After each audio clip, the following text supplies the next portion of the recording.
Boop, boop, boop, boop, boop, boop, boop, beep, beep, beep. Robco has taken over. Beep, boop.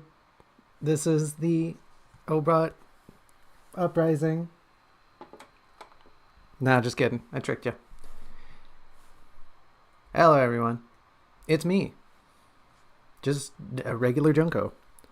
Definitely not a robot. And certainly not an alien disguised as Junco, pretending to be a robot. I'm not that smart. I would never think of doing something that in-depth. But here we are. Back at it again. Tuesday again. No problem. I hope there's no problems. Guess we'll find out. If there's a problem today, we'll try to solve it. Problem number one, it's really weirdly bright in my room. The sun's out. That's different. I haven't seen the sun in a couple weeks. So, I mean, like, it's gonna get dark. I guess that's the problem. It's not dark right now, but it will get dark, and that's not good. I preemptively put on a lamp. So unfortunately for all of those lamp fans, there won't be a midstream click of my lamp going on. Sorry. I know.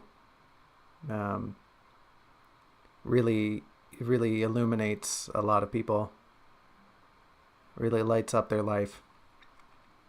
Yeah, hi, it's Tuesday again. And this week we're going to go through chapter 24. It's episode 16. We're going to go through chapter 24. And there's not going to be a midstream realization that there's another chapter tacked on to our itinerary. This week, it will be a single chapter affair. We've got chapter 24 right here. There it is. I scrolled ahead a little bit because I was trying to refresh my memory. I tried to refresh my memory on my walk.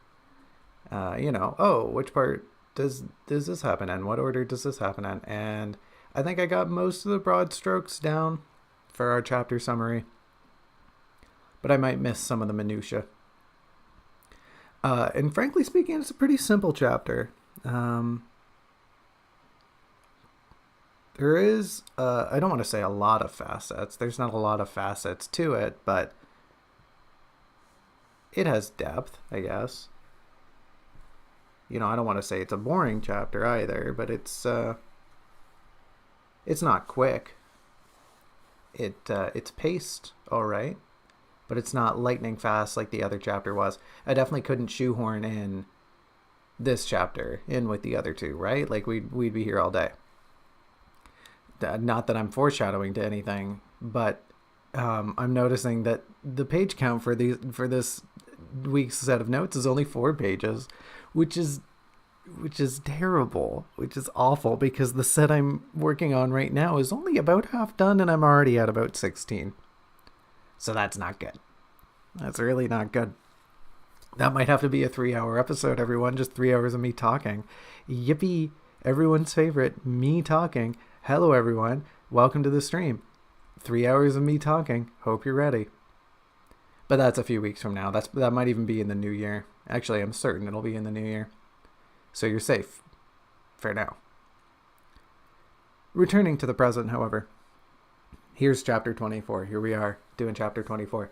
If you look to the right side of your screen, right behind me here, you'll see it. Hello, chapter 24. Hi, chapter 24. How are you doing? Oh, okay. Chapter 24 says it would like me to stop beating around the bush and hurry up and do a chapter summary. So I guess that's what we're going to do. And like I mentioned, chapter 24 is pretty simplistic. It's not the most out there chapter. But yes, you'll see behind me on the right side of your screen, that's where the chapter is. However, the highlighted part on the left side of your screen, those are my notes. I'm doing this now because it came to my mind, and this is probably something I should have said in the very first episode, but I never did. Maybe I did. I think I did, actually, now that I think of it. But I'm saying it again now in case somebody decides to pick up the series at episode 16. chapter 24. You know, it's some crazy people are like that. I'm going to start this series in the middle. If I start it in the middle, then I know it'll be worth watching until that point. And it will be good after that point too, right? Some people think like that because they're insane. You start things at the beginning, folks. Nah, I don't care. You do it however you want. I'm staunchly entrenched in my philosophy that things should begin at the start, generally. But that's neither here nor there. What is here is a summary of chapter 24, and I promise you that was the last time I get distracted. Promise. Definitely not going to be distracted anymore. I definitely already haven't burned like 5-6 minutes of the stream just yapping. Chapter 24. Let's start our summary. So chapter 24 starts shortly after chapter 23 ends.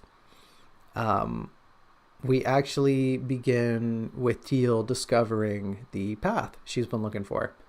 After she follows the scout's directions, she finally finds the path. And the first part here is basically just her saying, you know, those directions were kind of, you know, whatever.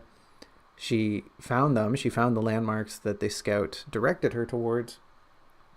And then she traveled a little further and she found the path. And she really just kind of stumbles onto it, and she's feeling pretty good. She's like, okay, well, now I have a direction. Now I have a way to go. I'm feeling all right. And she's walking along, and she gets her banjo out, and she's having some good old banjo time, right? We're hearkening back to chapter 16, incidentally. Chapter 16 with the bard. I'm pretty sure it was 16.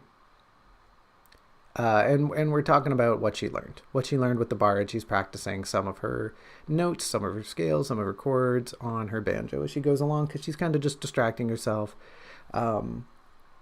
Starts to dawn on Teal that she's, you know, getting a little tired, that she's feeling a little like, oh, wow, I've been walking a long time. Whew. This is tough work. Walking through the forest? Dang. That's a tough job. And as she's walking along, as she's starting to feel tired, Teal starts to get the feeling. Remember we talked about how she had the strange feeling last time of, I'm being watched. She doesn't quite have that, but she's getting the feeling that things are kind of weird around her. Things aren't quite as they appear. The forest is a pretty dark place, right? The atmosphere is oppressive. And it's starting to wear down on Teal. She's walking along.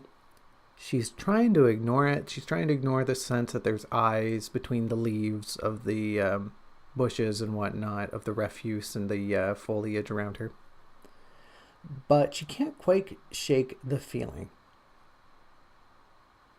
She can't quite push away this nagging sensation that there's something, kind of a presence, out beyond her that is a little oppressive, a little uncanny, a little disturbing. And so she's going through the forest. She's really trying her best to ignore this sensation.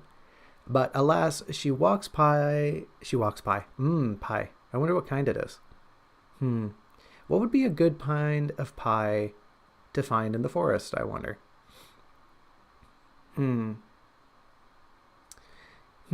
Probably raspberry. Wild raspberries are pretty common in the forest. So I would trust a wild raspberry pie if I found it in the forest. Like you find an apple pie in the forest, that's a little sus. Maybe elderberry too. Elderberry could be pretty common. I guess elderberries is more of like a field thing. You don't often find them in the forest like you do raspberries. Anyways, Teal doesn't find a pie. She finds a tree. She finds a weird tree. And the tree's kind of wigging her out. And at first she just kind of squints at it, and it seems like the bark is maybe moving. But the longer she stares at it, the more concrete it becomes in her mind that no, the bark isn't just moving. She's pretty sure the tree is moving. There's a strange, almost sentience to its movement. It's not wiggling around, it's not one of those side of the road inflatable wiggle people, the ones. I'll put a picture up in the video. The ones. I wonder if those have a name. Anyways, back on track. See how quick that distraction was? See how easy it is? It's like slipping under the surface of the water. Just bloop, down I go, distracted. And see, we have a meta distraction here where I'm distracting myself talking about being distracted. And no longer. She's seeing this tree and she's being a little weirded out. And the longer she stares at the tree, the more she's pretty certain that the tree is alive, like more than a plant should be. She starts getting a little sick, a little disturbed. She honestly starts getting a little nauseous. She starts panicking a little bit, and the more she becomes certain that this tree is breathing, for lack of a better word, it kind of has this inhale, like it's tensing up, and then this exhale as if it's releasing. And that's weirding her out. She's not a big fan, and she panics a little bit. She bumps into another tree, and it dawns on her that, yeah, no, it's not just the one tree. The forest around her is a living entity. And each tree, each plant is breathing in its own sense. She can even, I don't think we actually get to it here, but there's kind of, her ears are ringing again. There's some weird auditory hallucinations going on. And Teal gets freaked the heck out. She really just bolts it out of the forest after that. She just legs it. She's like, all right, I'm getting out of here. I'm not a fan.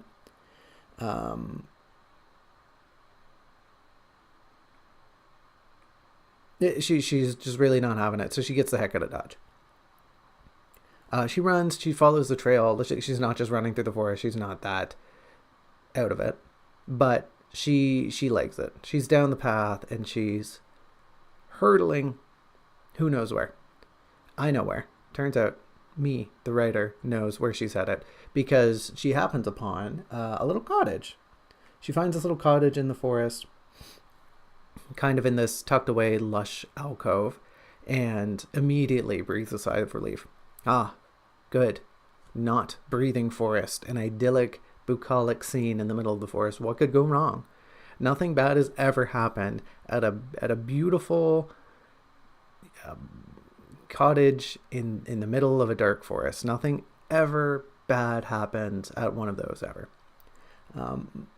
She's really struck by this beautiful garden outside of the cottage. Really well tended. There's all sorts of flowers, all sorts of different kinds of flowers, and really just, breathtaking scene. The color, the verdant quality of the landscaping, masterfully crafted. Teal can tell, like, somebody put time and effort into this. It didn't just occur naturally. It's not just wildflowers strewn about. These are cultivated plants.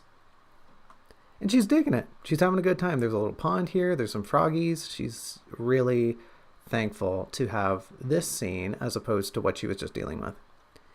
Almost like, Teal hit the safe zone. Teal ran into the spot between loading areas where it's like, hey, yeah, just hang out here and rest. It's fine. Grab a health pack. Get your mana back. Redo your inventory. It's all good. Nothing. There's no monsters here, right? She's in the safe zone. While she's out here, she notices a couple strange things, right? This cottage is done up pretty nicely. And most notably, there's a sign out front. And lo and behold, the sign is kind of a storefront sign, alluding to the business's nature. Teal really doesn't put it together because, hey, she has amnesia. But it turns out this cottage is a florist's, which is great. A small aside here, pardon the distraction. On my walk, about an hour ago, I'm walking along, doot, doot, doot, doot, as one does when they walk. And there's a local florist. I know of them. I've used their services before to send flowers, but I've never seen them in my neck of the woods, which is to say, in the void. Because no, there's no one here. And so, lo and behold, on my walk today, would you believe it? One of their delivery vans streaks by. Never in my life have I seen one of their delivery vans. This local florist has been around for quite some time. And on the day that we are discussing chapter 24, The Florist, You're telling me this one day in my life, the local florists make a delivery to the void? What are the odds? What are the chances? What a serendipitous event. Distraction over. That's just all I wanted to share. I thought it was a great little highlight to my day. You know, if somebody sent me flowers, that would have made it even better. But, you know, not saying I'm upset about it, but the florist didn't leave me flowers. No big deal. It's fine. It's okay. You know, whatever. Moving on. Teal figures out, hey, it's a florist, and she gets pretty pumped. She's pretty stoked. She's like, okay, great. Maybe I can distract myself further. Maybe I can cleanse my mind, clean my aura. I don't think she says any of that, to be honest, but she mostly just wants a distraction. She kind of just wants to get out of the forest. So she finds her way into the storefront, and it's not hard because the front door is right there. So she just sort of opens it up. And an important thing happens. An important thing happens when Teal opens up the door is there's kind of a noise. There's a weird high-pitched noise that draws from her this flashback. It's kind of well, it is dramatic, but traumatic is what I was trying to say. It's a traumatic scene from Teal's childhood where she remembers the death of her half-sister's mother. I don't think there's really a good way to say how her half-sister's mother is related to Teal, but that's what she is, right? And it's kind of, you know, it's more about like the night it happened and the big fire that was involved with it. And Teal obviously doesn't remember the death itself. She just remembers the big event and being confused and being pretty scared in the middle of the night. This happens when she's very young. And it's this moment here that just, you know, a very subtle notion, this high-pitched squeaking of the door sounds like a scream, and this is what like rips Teal into the past. So she has her little time. She has her little flashback. That's basically it, you know, to go over the surface qualities of it. There's not a ton to it. It's mostly just, yeah, a little flashback. She returns to the present with the florist. You know, she really just froze up in the doorway, and the florist is pretty concerned, like, hey, are you all right? Are you good? Do you need medical attention? And Teal nonchalantly eases her way out of the situation, like, oh, sorry, I was just so mesmerized by your displays here that I caught myself in rapture. I went silent with awe. Please forgive me. And the florist is like, okay, cool, no big deal. Come on in. Teal's looking around. She's pretty odd. Like, she was kind of just BSing before, but she is pretty taken back by the quality of the florist's work. There's a lot on display here. At first, she's kind of just like, okay, cool, great, flowers all over the place. This is super. And then the florist sort of subtly hints at, oh yeah, they're for sale. Everything here is for sale. And Teal immediately is just hit with the poor fan, you know, like a paper fan that you get smacked by. Bap. She gets hit by the poor fan, and she's like, oh, okay, well, I don't have any money, I'll just go. And surprisingly, for once, the florist of all people is like, well, you know, like, I don't get a lot of business, so you might as well just stay. Like, if you're just gonna what's that called? If you're window shop, if you're just gonna window shop, that's fine. I don't mind. Like, having company is better than having isolation, so whatever, come in. They start talking, and you know, Teal doesn't really ply into their work too much.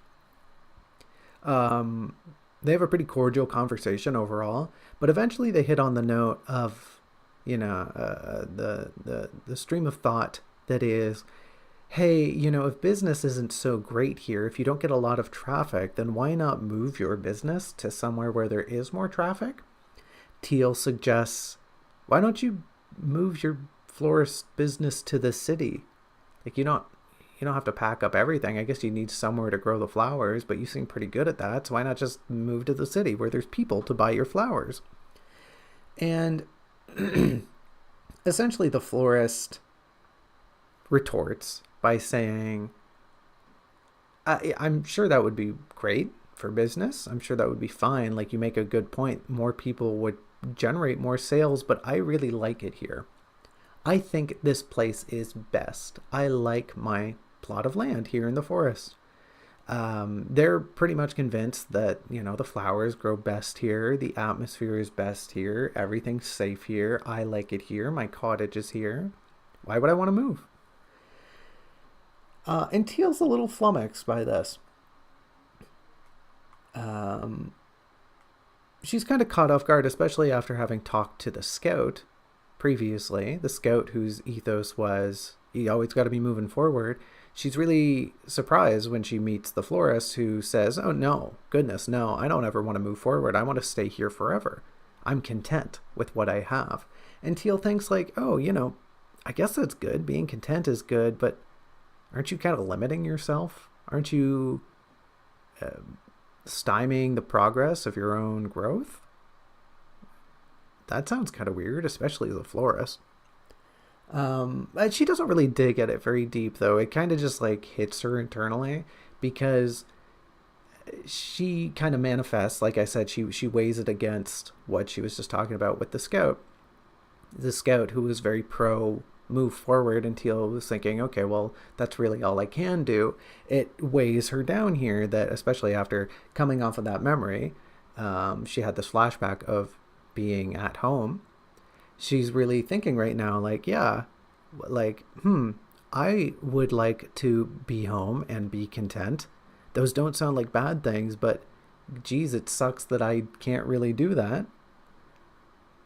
I can't really be at home and just stay at home and be safe and content. I am forced to move onward with my life and progress, because I don't know what I'm looking for, and I know I'm not home and I want to be home, but I don't know where that is. So, and she's not really, envious or jealous about it, but that is where the conversation ultimately leads. Teal has this sort of sour note that she's kind of at odds with what the florist says, with their philosophy here. But she doesn't really have a good way to discount it, because what they're saying holds true. Like, yeah, okay, being contentedness is fine, but like, don't you ever want something new? Don't you ever want to try different things? And the florist basically just doubles down, saying things like, well, what if they're bad? What if the things I try aren't good? What if I wasted my time? What if I lose what I like by trying something and ending up with something not good? And obviously Teal's reply to that is, well, they could be better. And the more obvious reply to that statement is the florist going, well, they could be worse. And I'd rather not take my chances. What I've got here is pretty good. I like it anyways. And they basically just have a back and forth on that little notion for a little bit before they come to the end of the chapter, where they have this amicable goodbye. Teal, like I said, doesn't ruffle any feathers. She really just internalizes a lot of what the florist says and weighs it against what she's going through right now. And it's here at the end of the chapter that she bids, she's trying to leave. She bids herself out. She bids herself out. She bids farewell. She bows herself out. There we go. I got him. And the florist is, they're not on great terms with her. They're not on bad terms. They had a discussion, but it wasn't a pointed one. And they were happy to have some company. So they leave Teal with a little flower to send her on her way. Teal just takes it. Teal's like, oh, wow, this is great. Thanks.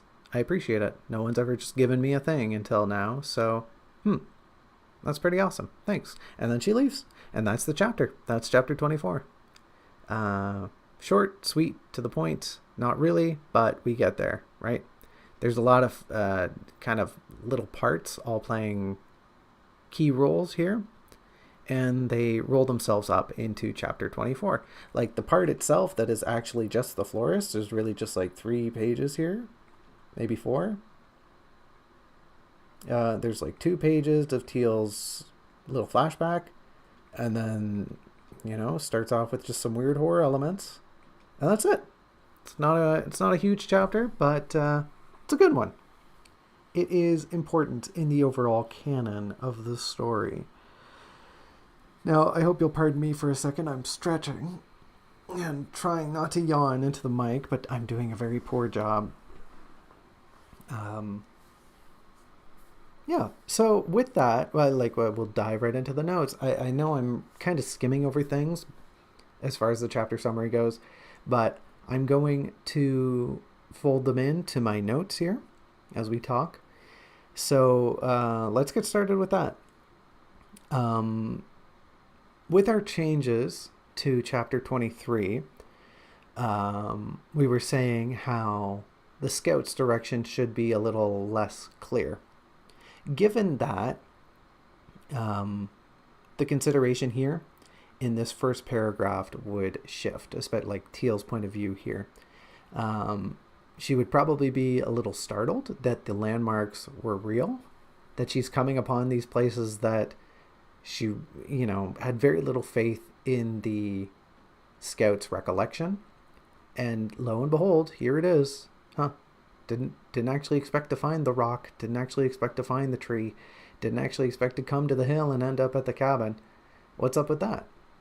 How'd they manage that? That's crazy. What's this guy doing? Or are they a guy? What's the scout doing?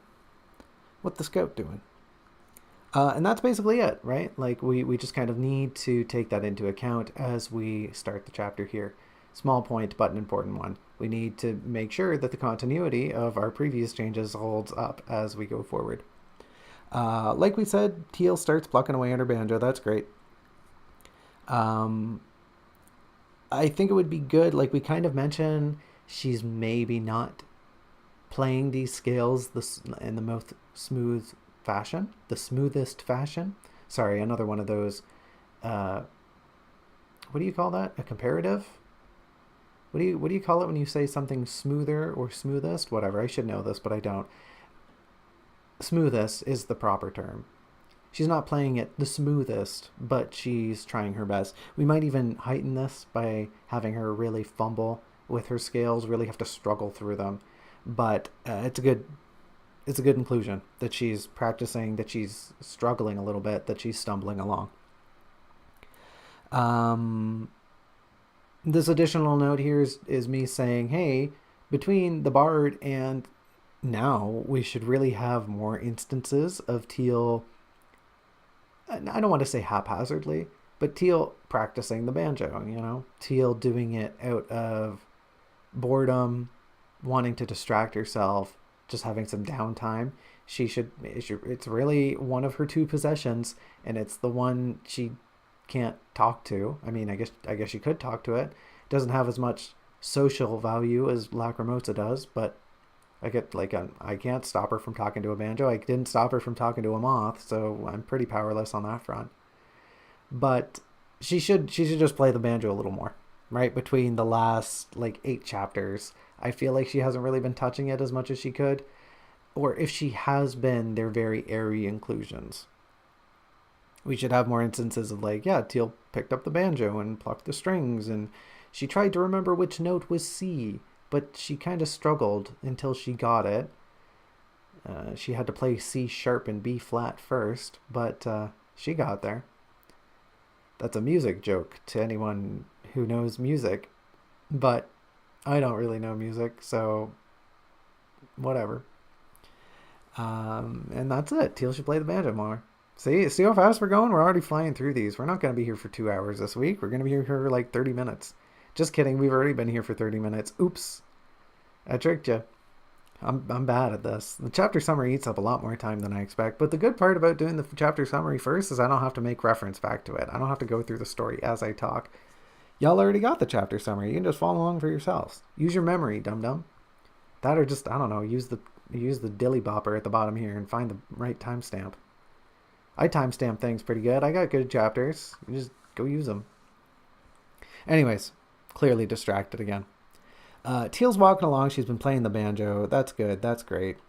We start to draw upon her fatigue. And it's not really incorporated very well, unfortunately. We should make reference to the fact, rather, that she should be struggling to focus. losing her balance a little bit. She's not able to walk as confidently as she once could. Throughout the city, we never once have to make reference that, like Teal's having trouble focusing. Teal's having trouble maintaining her balance. She really has to keep her mind on what she's doing. And now that we're into part 3 and we're really starting to chew away at Teal's energy, these are things we got to bring up. Other aspects too, like the fact that her thoughts might trail off. She might not actually get to a conclusion. I wouldn't know what that's like at all. My thoughts are very concise and to the point. Another aspect of her lethargy could be something as if she's having to force her eyes open. When you just get so tired and it's like you have to actively keep your eyelids from closing instead of just, having your eyes open as one does passively. And it's in the segment here where she's being a little dull that she considers the Scouts' philosophy. And there's just some odd language in here. This is something that'll likely be tidied up in a second draft, but just something to note that there's some really weird wording in here. We should really clean it up. And that's not just like for the Scouts' philosophy part here. That's more of a holistic thing. There's, just awkward language. Awkward language or the lack of pristine language. If we can prove upon a passage where we might, then we might as well, right? Why not? It'd be silly not to. We come upon Teal starting to see things, sense things. And I think it's really imperative that we begin intertwining her exhaustion and her hallucinations. As if she's seeing a thing, right? Like she might see a pair of eyes through a branch, not so far off, but as she stares, as she blinks, right, as she focuses, okay, well, suddenly they disappear. Sometimes we're going to come to instances where we just hand wave what Teal's kind of experiencing as, she's just tired. She's just going through it. She just needs a nap, right? Other times we're not going to do that, but we should try to incorporate the two as unified ideas wherever possible. And we want to play with this on Teal's side too. Teal herself is doubting her mental state, especially right now, just starting to get into it. Where I'm at later in the story, it really becomes apparent that she is just absolutely off her rocker. But right now, we need her to have her doubt herself. Her. Did that make sense? Was that too many hers? Whatever. It's important we do this because we're integrating Teal's mental state into her own evaluation. We're saying Teal is, even Teal takes an aside and pinches her nose and sighs and just goes like, girl, come on, just please get it together. Give yourself a shake. Come on, you're seeing things. Quit it. And I don't like it. You don't like it. Let's come on. You're better than this. You're better than madness. You're better than hysteria. You don't need this. Come on, girl. Come on, queen. You're winning as it is for real. On God. On fleek.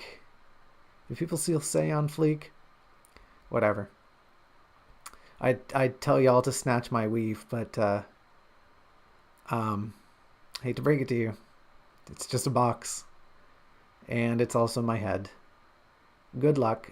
Good luck pulling it off of my neck. You could probably pull my neck out of my body. That would be kind of morbid. I'm sure you could do it though, right? Like this collar's pretty loose. Maybe it's just the bow tie keeping my neck on, huh? You ever think about that? I've thought about it, clearly. Y'all would hate to know how I'm built, how I'm constructed. Anyways, let's get back on track. We want to intertwine Teal's lethargy. We want to meld it with her hallucinations so that as a reader, we start being a little uncertain. Is Teal just going crazy? Is she just tired? I don't know. And that becomes a big running theme going forward. Is she tired? I don't know. She seems really nuts for somebody who's just kind of exhausted. Do people get this exhausted where they just start going off the deep end? I don't know. I don't know. Are these hallucinations, maybe they mean more? Or maybe they don't mean anymore. Maybe she is just nuts. Is she guilty? I don't know. Is she projecting? I don't know. Is she manifesting omniscience? No, I don't know. Who knows, right? I don't know. I just wrote the book. Don't at me. Throughout this, right, we have this small mention here of Lacrimosa, where Teal's wondering, like, okay, she has this beat here where she wonders if there's other bugs like Lacrimosa. That's a good little sentence. But she also has this notion of Lacrimosa keeping her grounded, of tethering Teal to reality. And, that's fine. We go along and Teal has this, like, little beat of compassion. But it's weird that she just, like, doesn't acknowledge them. She doesn't talk to them, especially given how we're being a little more forward with how Teal is trying to... She's not trying to. She is just empathizing with them. She is seeing Lacrimosa as their own independent being, basically, at this point. And it just struck me as strange that she has this thought, but she doesn't try to interact with Lacrimosa at all. This consideration here isn't wrong, but throughout this segment, when she's thinking about them as she's kind of getting scared here, it's important that she considers herself and Lacrimosa as us, right? It isn't just Teal, especially when she's thinking like, I'm going through the forest. At this point in the book, she needs to be thinking, we're going through the forest. She has digested and cemented the idea that Lacrimosa is with her. They're a little team. They're a little team and they're doing these things together. It isn't just Teal doing the thing. It is her and Lacrimosa doing the thing. Her and Lacrimosa come upon the cottage, right? Her and Lacrimosa find the scary trees. Her and Lacrimosa run away from the scary trees. And it doesn't matter if, objectively, Lacrimosa really isn't included in these things. Like, sure, you can make an argument they're just in a lantern, they're just a bug, they don't really count. But to Teal's point of view, they are with her, right? They're always there. They're on her person, quite literally. And, this becomes more important the longer we go, but it's something we should start bringing up now that we've hinted that Teal is exceedingly attached to Lacrimosa as a companion. Before, through the city, sure, whatever, it's me. I did the things. I went down the alley. I got lost. I went to the castle. Oh yeah, Lacrimosa was there too, I guess. Right? It's a slow transition. But by the time we're here in part 3, especially after that train ride, especially after Teal makes sure Lacrimosa's okay, she's going to start thinking, we, us, me and Lacrimosa, right? They're not a solitary affair, unless it is just one of them. But if it's both of them doing the thing, if it's both of them traveling, Teal's definitely going to be considering Lacrimosa as part of that equation. Yeah. So we get to the weird tree bit. We get to Teal being a little creeped out, and unfortunately it feels a little token, just the way it's written. I don't dislike the idea, but the presentation of it all feels a little token. I think having her bump into this tree, she sort of just like walks up to it and she's a little nervous right now. Like, she sees this tree and it's on a bit of a curve on the path, and she walks up and she gets this uneasy feeling, and then she looks over. I don't know if it quite reads the best. I think maybe having a bit more of a jarring experience where, yeah, she is sort of distracted as she takes this bend, and then she maybe trips on a root and lands upon the tree, right? From there, we can build this atmosphere of, oh, wait a minute, like, she is touching the tree. She is up against this tree and it starts to crawl. it starts to undulate under her fingers. It isn't just like a visual sensation. This is something she's pretty darn sure she can feel. By the end of this, right? By the end of the segment, Teal should be pretty certain those trees were breathing. She should be pretty certain they were all moving independently. But we as readers are never privy to that. Teal always stands in between the world and us as our point of view character. And we need to build that up a little better here by introducing this segment, this little haunting hallucination, as more despairing, as more uneasy, as more grotesque. And we should do that by, right, like Teal should run into this tree. And this is just a suggestion, but the overall idea here remains the same. Teal could run into this tree, bump up against it, and it's as she kind of comes to that the notion of this breathing creeps up on her, quite literally. You know, she supports herself on this tree. She maybe has to laugh at herself, like, oh, haha, watch where you're going, idiot. And then, you know, a shiver runs down her spine. Wait, is the tree moving? Is it crawling under my fingers? And especially given how Teal is such a touch-averse being, for her to feel that would be very violating. It would be a very heinous sensation against her. Not skin, but, you know, Teal just doesn't like the touch of things. She's a big weirdo.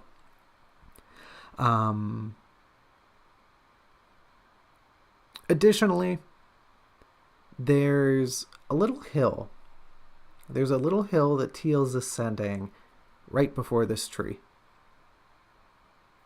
This is just a very tiny thing, a very small, like little poppy seed that we need to plant here. Bip, is that this should be one of the first instances we get of Teal thinking up as a motif. Later on, we build this motif. We'll talk about it more in later chapters, but it becomes a very important motif. And this should be where it starts, right? There's a little hill. There's a little tree. If I just make it up the little hill, I'll make it. I can do it, right? I just have to make it to the other side of the hill. The tree really interrupts this as a building of motif, but it doesn't matter. The seed fell. It fell into the ground. It's going to take root, right? Readers are going to remember this, and even if they don't, they're going to know, right? Because they read it. They're going to look back through the book if they want and see, oh, well, yeah, that has been a thing we've been building. And if they don't do that, they just know because they've read it. They know it's a motif because it's been coming up again and again and again. It's been coming up and been coming up and becoming up and up and up and up until finally, oh, hey, wait, yeah, that phrase we kept reading, here it is becoming an important plot point. Really casual, just something really small that we want to do right here on this hill before the tree. Minus the tree, right? The tree's the weird whatever. We can fix that. But just as a side note, there's a hill here, and that hill is where this idea should sprout.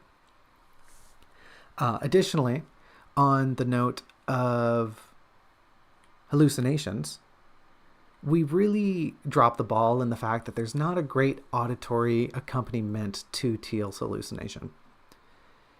It's kind of unfortunate, right? We mentioned the breathing. We mentioned that there's this strange, harsh, raspy sound, but we don't dig into it. We don't let it fester. And with something like this, where the only visual cues are like, oh, creeping bark, the trees are moving weird, maybe the ground isn't staying as still as it should, like Teal's really having a bad time. The cherry on top of all of this would be this auditory sensation. The fact that the breeze sounds grating, that there's this sense of breath, not just breath, but like a haggard, almost a wheeze. Everything in the forest has gone silent, aside from the gasping of these trees, as if maybe, not quite that they're being strangled, but that they are trying to hold something back. As if maybe there's a bit of a feral hunting quality to them.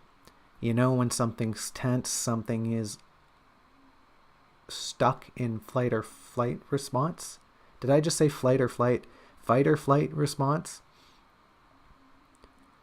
There's a tension. There's a natural feral tension to that sensation, which increases heart rate.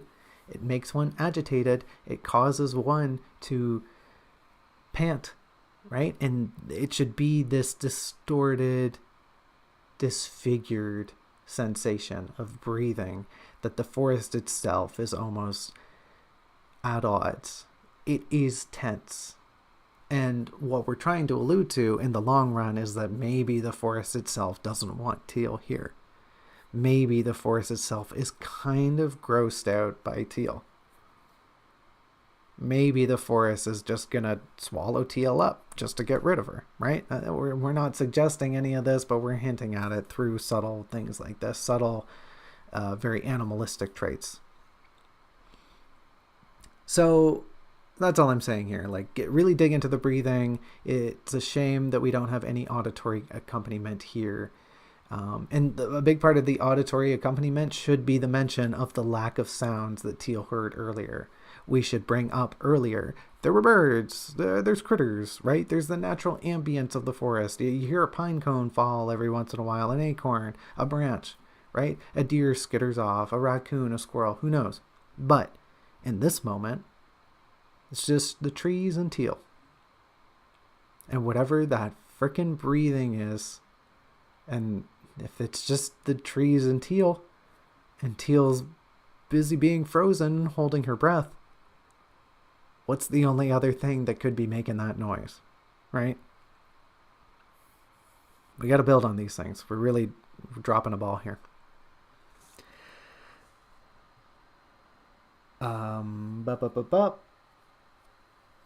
Yeah, like I just said. Okay.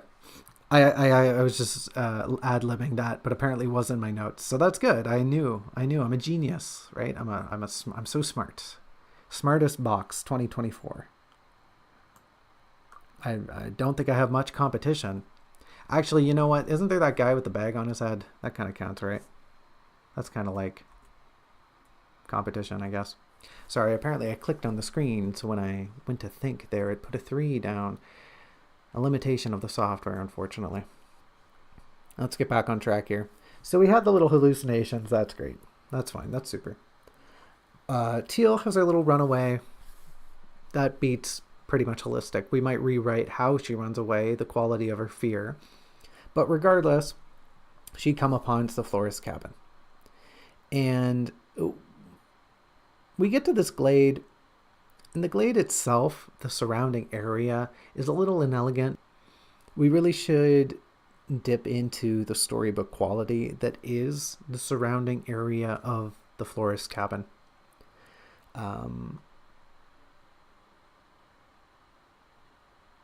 There's really this big discrepancy with trees. Oh no, I'm just gonna run. And then she runs, and then she's just like, doo-doo-doo, found the glade. Hooray, I did it. I'm safe now, right? She really does just get to the safe zone. And I don't think that's necessarily the wrong idea, but it definitely isn't described very well to ingratiate that idea, to have that become a believable reality. I'm trying to find the spot here where she actually is in the glade. Yeah, right here. Right here. She gets to the glade.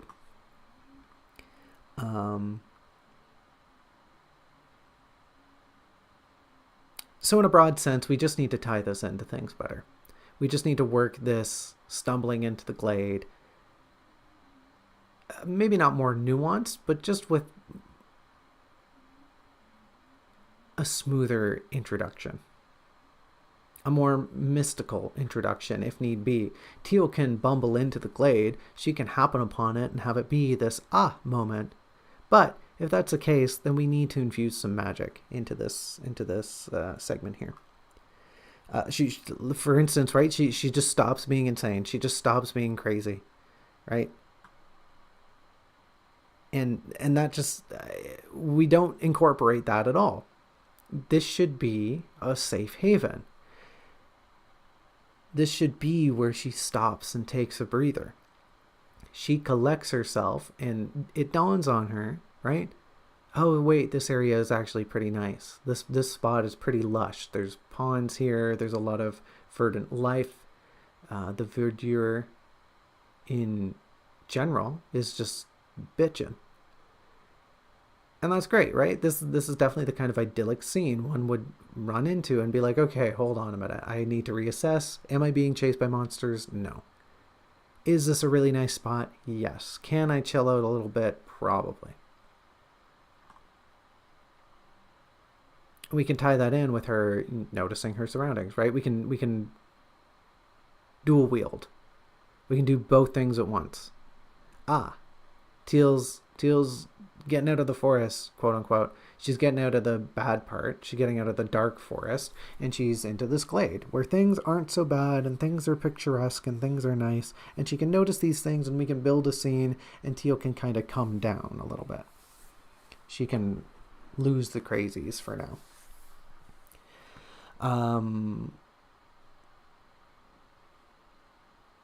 And all in all, like I mentioned earlier, we really just need a better explanation, a better description of the whole place. We really dig into the gardens. Cool, great, all right. The gardens, fine, whatever. But the locale overall, the cabin itself, what of the pathway? What does the sign even look like? What's around the glade? What kind of trees are nearby? Is the path still the same here? Or is it like flagstone? Has the florist taken any care to mow the lawn? Is it pretty wild? Are there wildflowers here? I don't know. We don't touch on any of this. What kind of style is the cabin like? You know, is it like a weird Tudor cottage? Is it like French Revival style? I don't know. Is this like an old Greco-Roman kind of structure that's stood the test of time? Is it just a log cabin? We should figure these things out before we keep going on. You know, is it like a lowland style cottage? Is it like a Nordic? You know, is it like it's by the sea or something? I don't know what's going on.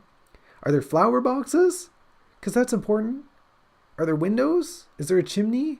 There probably should be a chimney, because later on we mentioned, hey, there's food in the fireplace. They're cooking something in that fireplace. We don't mention any chimney. We don't mention nothing. So going forward, hey, me, fix this scene up, right? It's sloppy.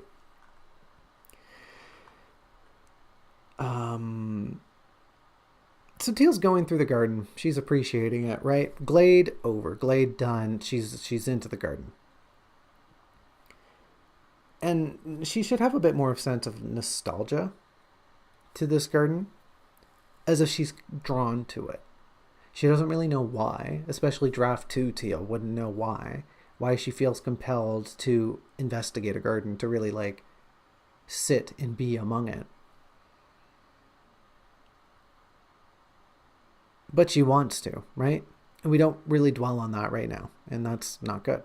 Because a big part of Teal is the fact that she enjoys nature. She definitely enjoys a good cultivated garden. But we don't really get into that at all. We've mentioned gardens quite a few times, but we haven't said why.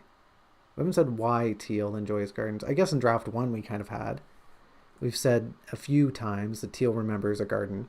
But especially for Draft 2 Teal, this is going to be a big sentiment that, hey, yo, Teal likes gardens. I wonder why. It's because she's nostalgic. Why is she nostalgic? Well, she can't quite remember right now, but hey, that's important.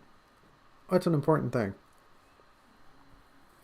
And we need to do this now, here in the garden. Like, Teal can still explore. She can still look around. She can still appreciate the blooms. But we need to inject this sense of, oh, I kind of remember. I kind of like this. I don't know why, though. Why do I like flowers so much?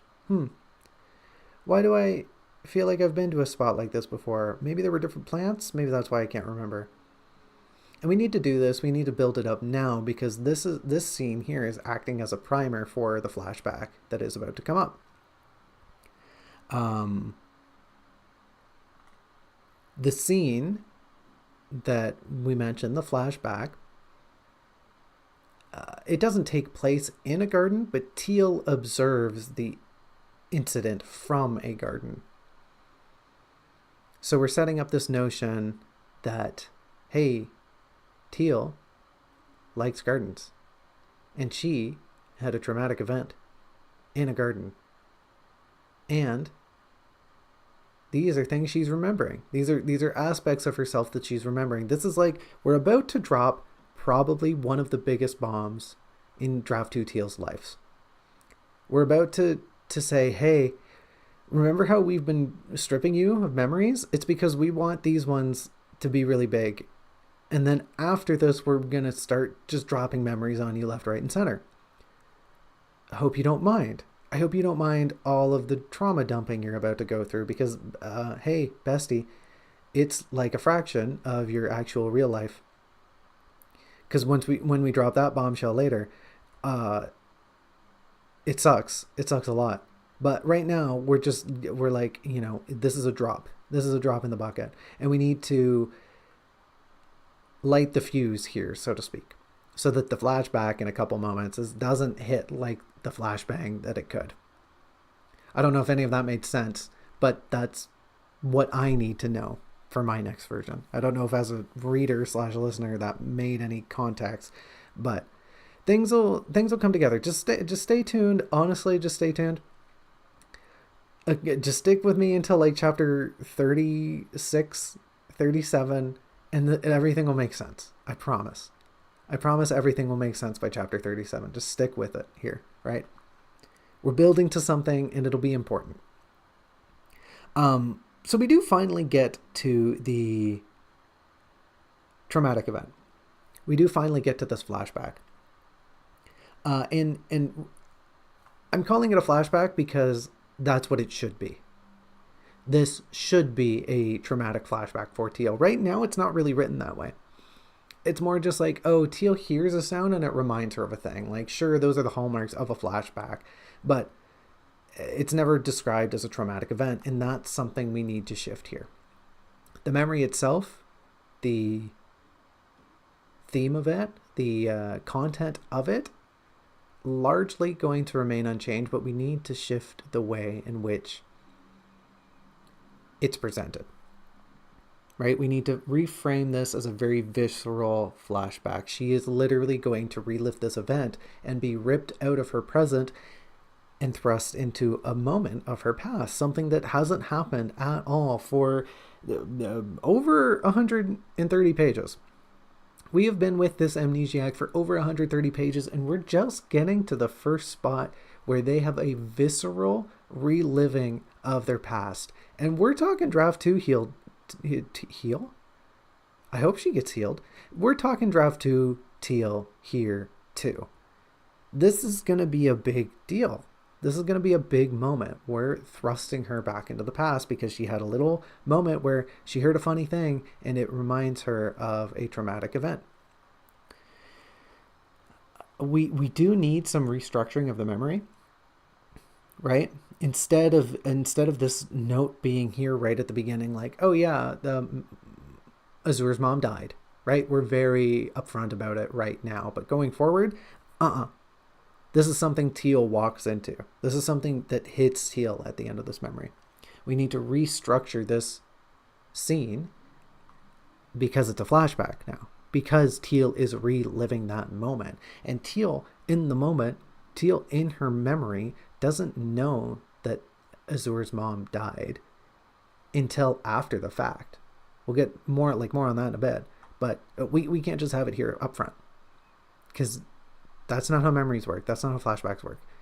That information isn't going to be there at the beginning. And if we're painting this as a flashback, we got to get rid of that. We got to restructure things here. Like I said, the content can remain, but we got to fix things up. We really need to tie Teal's senses into this entire segment. Right now, like, sure, okay, we describe her as being really young and maybe not remembering. That sucks. That sucks for you, honey. That's not how trauma works, okay? Teal would remember a lot of these sensations. They might be vague, they might be cloudy, they might be muted by time, but she would still know, right? There's a lot of things here we can touch on that she just doesn't even attempt to, right? She mentions the distant sound of yelling. Okay, well, we don't talk about that at all. We just say it. Oh, there's distant yelling. We don't mention anything about the fire crackling in the distance. We don't say anything about the ash on the air, of the smoky quality to the air, of the fire, of the hues of light. You know, the redness, the oranges, the heat on the air, the strange oppressive tension going on. You know, like when something bad is happening, but you don't really know what it is. If like an ambulance rolls by with its lights on, you know someone's in danger, but you don't know what it is. Or, if you hear sirens in the distance, or I don't know if you've ever heard a fire roaring, it's pretty scary. Even if it's not happening anywhere nearby, even if it's a controlled fire, just naturally tickles that danger sense in your brain that says, hey, this stuff isn't safe. This thing could kill you. Big machine going brr, brr, brr, brr, brr, brr, brr. That thing could kill you. You ever heard a gun in the distance? That thing could kill you. You ever heard an animal growl and not sure where it is? That thing could kill you, right? Like, we have these visceral understandings of certain things, and we don't touch on any of that here. And that would play a huge part in a flashback like this, right? Teal would remember visceral details like that, sensory inputs that are roped in, woven in, embroidered into her memory here. Because reliving a traumatic scene, and for Teal, honestly, it's like pretty distantly traumatic. She obviously wasn't the one in it. She wasn't in the fire. But this is something that stuck with her for her life, seeing a big fire like that, having a big fire on her property, really a big deal, really a big point in her life, especially at the young age she is. Teal in the scene is like 3, 4, maybe 5. She's a little tot. And stuff like that would stick with her, right? So we need to incorporate these sensory details to paint the scene as a flashback rather than just like kind of a sudden memory out of nowhere.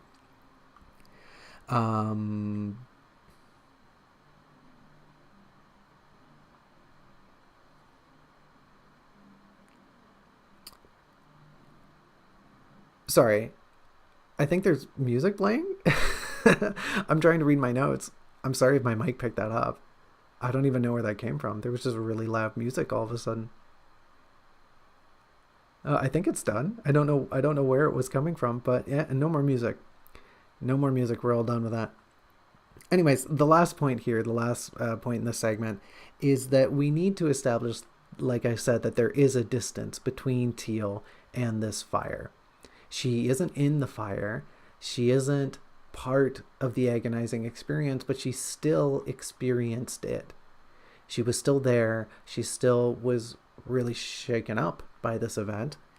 And she obviously remembers it, right? It like stuck with her, traumatized her a little bit, but we need to put some distance between her and the fire. We need to describe it in a way that evokes the sensation that Teal wasn't necessarily there, that Teal was part of this event, but as an observer. It bothered her a lot, but she really was just a bystander in the situation. She wasn't engulfed by flames, but she was definitely saw them. Scary fire over there. Just like a subtle little inclusion that we need to have. I really appreciate that Teal is just kind of like swept up and taken away from the fire, right? This is a very strong indicator as to why Teal isn't necessarily traumatized by the fire, but remembers it distinctly, right? It affected her. It was a really big deal. It left a lasting impression on her, but she was ultimately rescued from the event. She was taken from the bad event and put into a safe situation, as opposed to another half-elf who we'll maybe talk about another time. She has this point of security that she was able to connect with and ultimately resolve the trauma of the situation. Hence why it's not it's not affecting her. This event isn't. Teal doesn't have like a lingering fear of fire, for instance, but here we are. She remembers it because she was there and it really bothered her. Anybody who's been in an accident of sorts remembers the event, but whether or not the impressions of the event, I've gotten hit with a lot of baseballs in my years. I used to play baseball when I was younger, but those were all under pretty safe circumstances. I don't look at a baseball and think, it's going to get me. It's going to hit me, I still played baseball even after I got hit because those situations were in a relatively safe environment. Whereas if somebody was just hit by a baseball, they're probably going to be pretty wigged out by this sport. They're probably not going to want to play baseball. They're probably going to shy away from spherical thrown objects. If somebody's attacked by a dog, they typically don't like dogs. If somebody has a situation where they may be drowned in a pool, they're not going to like swimming very much. But swimming involves struggling a little bit. If you have a safe environment where you can learn to swim and get through those failures, hey, guess what? You learn how to swim. This is a situation. Teal experienced the fire. It stuck with her. She remembers the bad event, but she was hurried away. She was brought to safety. So she's not traumatized by it.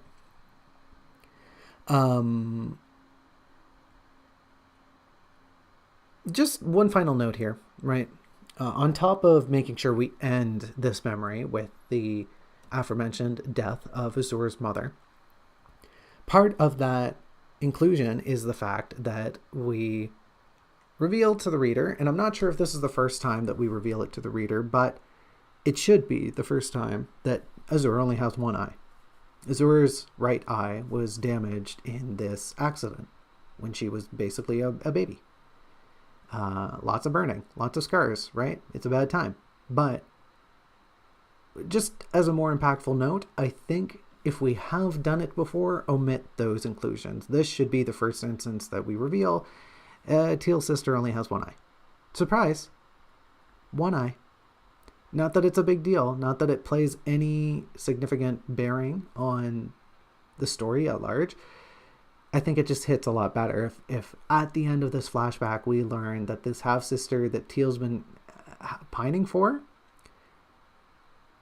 only has one eye. There was a huge accident in her life that left her visually impaired. I don't know why. I think it's just... Well, I do know why. I know why she lost one eye, right? I just told you why. But the reason I say I don't know why is because, we can include it earlier, but I think doing it this way is just the most impactful way possible. I think it reads the best. I think it's the most memorable. And I think it's the best way to tie it in. The best way to say, okay, here it is. Yeah, Azur only has one eye. And, for Draft 2 Teal, this might be the biggest memory she's had of Azur. This might be when she even clues in, like, oh yeah, Azur, my sister Azur, she only has one eye. There was a big fire when I was a kid, and Azur almost died. Like, what? How am I just... What? These are very important things, and I'm just remembering them now? That should kind of be the sentiment we're painting here. Should kind of be the cinnamon we're painting here. My mouth just isn't working very well today. Probably flapping my gums too long. I've been talking for about an hour here, and we're scooting along all right. I think a lot of these neck notes are pretty small, so let's keep flying along. So like I said, Teal really naturally ingratiates herself into the florist's life here. That's great. I love that. Teal is very smooth on her entrance here. That's wonderful. Likewise to the glade, there's very little description about the interior of the florist cabin. That's very unfortunate. We also don't describe them very much at all. Um, when I say the interior of the florist cabin, I mean we talk about what's on display, but we don't really nod at the architecture itself. We don't, not that this is like a huge thing, but it would build the scene a lot better, right? They spend like the rest of the chapter inside here, and we don't really build a scene at all, unfortunately. Aside from saying, oh yeah, there's flowers hanging up and wreaths and bouquets and a fireplace where there's food and like a work counter, I guess, right? But the stylings of things, what's on the wall, if there are windows, what the doors are like, what's the ceiling like? Is it open? Is it a plaster ceiling? I don't know, right? Let's build a scene here and then work our way into it. Likewise, the florist himself, as I just mentioned, doesn't get much of a description. What do they look like? What are they wearing? What shape are they? Right? I'm suggesting here maybe they resemble a jack-o'-lantern. Maybe they're pumpkin shaped. Maybe they're like a very round individual. I don't know. It's a cute sentiment. It's a fun idea. It could work. Like, we don't have anything to go off of right now, so anything is fine. Do they have any quirks? They're kind of shy. They're a little reserved, but otherwise, they read as kind of a flat individual. And that's unfortunate. We should build a character here. And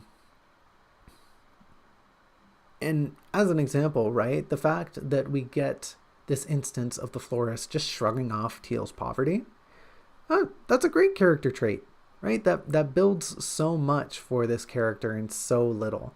The fact that they're just like, well, I don't really care that much. Like, if you just want to hang out, that's fine. We could paint it a little better by maybe adding a bit of a sigh or another aspect that suggests, I could really use the monetary influx right now. Like, I could really use the business, but if you don't have any money, then like, whatever, I can't do anything about it. They should have this moment of resignation. Just little things to keep track of so that we can paint the florist as more of an individual. Because right now we only halfway do it, and then they end up feeling very mouthpiecey. They end up feeling more of their lifestyle rather than they are a character, and their lifestyle is thus an extension of their character. There's that frickin' music again. I apologize if my mic is picking up this music. It's very faint for me, so I don't think the mic will pick it up. But if it does, oops, sorry. I think someone's doing work in the other room and they got their boombox going. You know it is in the void. You can only do so much. The walls are paper thin here. The stream next door, you know what I'm saying? Anyways, to get back on track.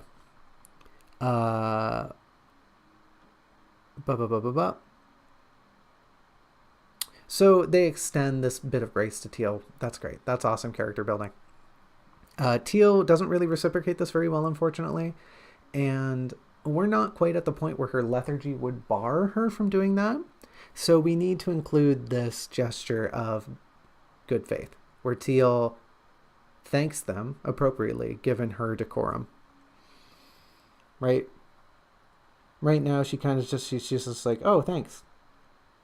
But she should be much more, not humble, but she should almost prostrate herself before the florist for their generosity.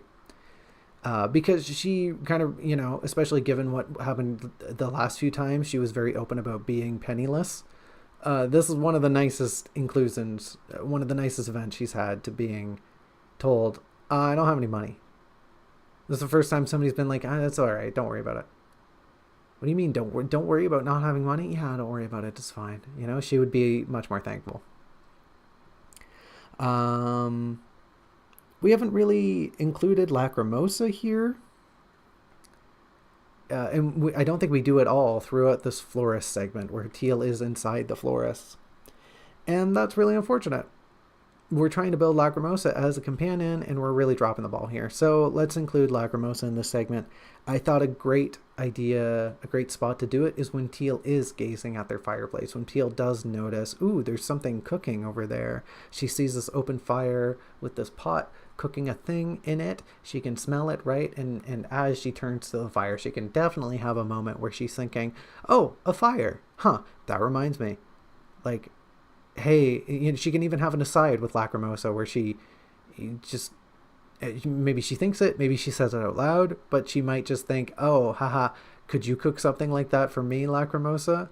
Do you think your wings would be capable of that? Like, obviously Lacrimosa doesn't reply, but just something small, just something subtle so that we can get Lacrimosa into the scene. As we were saying earlier, we need to build this idea that Teal is becoming very attached to Lacrimosa, and we're just dropping the ball left, right, and center. Doesn't matter which field we're playing in, errors all across the board. Like the New York Yankees in the 5th inning. I just keep dropping the ball over and over again. Yeah, I'm still not over it, all right? I'm still bitter, okay? The Dodgers shouldn't have won. They should have won. All right, we're moving on. I can't stew about this any longer. There's some sticky language here in their conversation. Honestly, a lot of this will come out in a rewrite. All I'm saying here is we need some polish, right? There's just some weird phrases that both Teal and the florist say to one another that feels unconversational. We're not quite in info dump territory, but things should be smoother here. Things should be colloquial. And they're not right now. They're pretty clunky. Teal has this beat, right? She's talking to the florist, and this is a weird one. Bear with me here. She has this moment where she just stops what she's saying. They stop their conversation. I think the castaway. I think the florist just said something kind of profound, and Teal has an aside where she stares at some peonies. She stares at some peonies, and I cannot for the life of me remember why I wrote that. I have no clue what the peonies are supposed to represent. I have no clue if it's supposed to be symbolic, if it's a metaphor. I can't remember a thing. And so they're just there. They're just there being peonies. And like, is Teal just looking aside out of tiredness? Is this an example of her exhaustion? If it is, if that's what we decide in the future, please make that more apparent. And if we do remember what the peonies are supposed to symbolize, please include that in the text, because clearly it is not very obvious at all. Clearly it is not in the text. It's not in my mind. It's not anywhere. So if my dumb box brain remembers somewhere down the line what these peonies are for, please write it down. Include it poetically. I don't care. Right front and center. I don't care as long as it's in there, but just put it in there. If it's not, then drop the peony bit. Get that out of here. I don't know why it's included at all. Moving on. The florist and Teal get talking about the qualities of nature, and then they start talking about travel. Right? There's this bit where, and I kind of skimmed this part in the chapter summary, but there's part of this back and forth where the florist is regaling Teal about how nature is supreme. Nature provides, nature looks after itself. The chaos of the world generally stays balanced, right? Whereas humanity, society, more so, is at odds with that quite frequently. And that's cool. That's great. That's like a pretty good sentiment for the florist to have as somebody who lives in the middle of the woods and doesn't want to move. But we transition that into them talking about travel, into moving their business into the city, seeing the world at large. And I'm not saying the shift is bad, but wow, it comes way too fast. There is no pause between the 2 points. There needs to be more mingling here. some more passion from the florist as they describe their work and their plants and their garden. Generally, this whole middle chunk of their conversation, pardon me for being so blunt, but needs to be more conversational. It needs to be a bit more of a back and forth so that the conversation can flow naturally instead of just being, hello, NPC number 24. I need to talk to you. Let me go through your dialogue tree. Click, nature. Okay, sped through that dialogue. Click, the world, traveling. Click, click, click. Okay, dialogue done. Oh, I got the flower for clicking all your dialogue options. Great, thank you. Good day, NPC number 24. I shall be on my way. That's not good. We're not trying to lean in too hard on the whole fantasy game element, right? We can make homages to that when need be. But come on, it's a conversation. This is a book. Figure it out. Let's see here. We're almost done. So we do get to the point about the florists talking about resettling, about taking their business and moving it elsewhere. And right now, the florist is very blunt about it. They're very against the idea. They almost seem to hate the notion, or like kind of seem a little spiteful that Teal would even mention something like that. How dare you? How dare you come into my life and mention I move my business? Grr. Right? Oh, that's not cool. That's not on brand. They should embody a little bit more of hesitation, as if they've thought about this before, as if they've considered, yeah, my business isn't doing really well and I'm kind of hurting for funds. I'm not getting anywhere. I'm kind of just spinning my wheels. Maybe I should sell my flowers elsewhere. Maybe I should start a delivery business. Maybe I should pick up and move somewhere else. But they've ultimately outweighed that, right? Their desire to stay put has quelled those hesitations, but they still have them, right? It's not like you completely ever get rid of nagging thoughts like that. And in doing this, I think we can characterize the florist more fully. We embody them as somebody who's pretty meek at the beginning. They're a little shy. They start to get to know Teal a little bit. They come out of their shell. They get a little bit excited, but as soon as Teal starts bringing up the idea that they should uproot and head to greener pasture, they clam up again. They scuttle back in their shell. You know, they're not completely pushing her away, but they're suggesting that idea is maybe a little too harsh. I don't want to talk about that right now. There should be more hesitation in here so that we know as readers that the florist has considered this, has thought about it, but has ultimately come to the conclusion that that is too big of a risk for me. I love it here. This is where I want to be. And, you know, pardon the pun, but I've already used the pun, I think, once or twice now. They've set down roots. They're well established here, and they love this piece of land. And like, man, I get it. I've lived in the same house my whole life. I've lived in the void my whole life. I love it. And if I had to move, it would be heartbreaking. But that's just part of life. Sometimes you got to pick up everything you love and scuttle on somewhere else because you can't stay here no more. Property taxes are getting too high, and you write books about a silly half-elf for a living, and you also draw them for a living, and none of them are making a living. Trust me, none of them are putting numbers in the bank. I get more out of... I don't want to go there, actually. I don't want to tell people how I actually make money because it's pathetic and I don't make very much. But hey, maybe once the book is published, I'll make more money.